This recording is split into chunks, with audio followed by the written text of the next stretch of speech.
We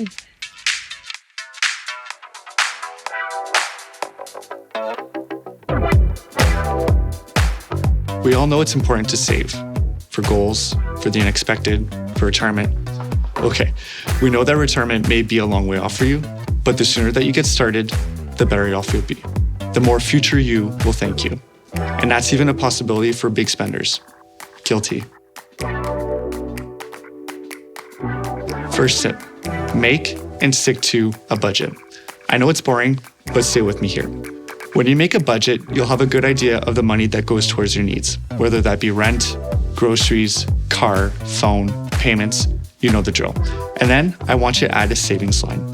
It'll be a part of your budget just like your other expenses. You'll know exactly how much money you have left to treat yourself. It'll help you stay in control, and above all, it leads to less stress at the end of the month. And that's what I call fun. One solution is to automate payments to yourself. Do it once and then forget about it. Figure out how much you want to save. Set up an automatic transfer on payday and watch your savings account fill up. It's a great way to build up your emergency fund or save for your next trip. And you don't need a lot of money to start. If you tell yourself that, you'll never start. Putting aside a little bit is always better than nothing. Start with what you can afford for now. Did you get a raise? It's the perfect time to adjust the amount of your automatic transfer. Sinking funds are a bit different from a traditional savings.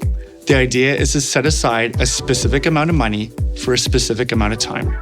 It lets you plan for a big expense without making a big hole in your monthly budget. For example, in October, you learn that you have to get new tires next summer. That gives you 6 months to save $500. If you automatically set aside $40 every paycheck, you'll have saved the $500 necessary to make your purchase. That can lead to less stress. And of course, the same goes for fun expenses. Vacations, a dress for your cousin's wedding, your annual weekend at the cabin with the guys. No more guilt, since the expense was already planned for and the money has already been saved. Where do you put this money? The important thing is to separate it from your checking account to make sure that you don't use it for any other planned expense. The best thing is to open a savings account for every goal.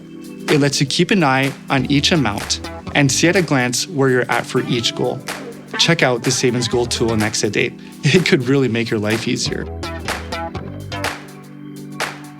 I have one last little one. When you think about expenses, credit cards often come to mind. You can get a credit card that comes with a rewards program, like cashback or bonus sellers. You can take the cashback rewards and transfer them to your savings account instead of spending them. They aren't in your budget, so it's an extra little bonus.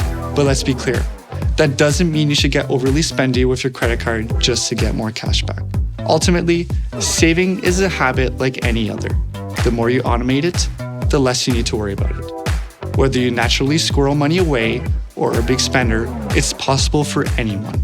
It's just a matter of taking the time to plan.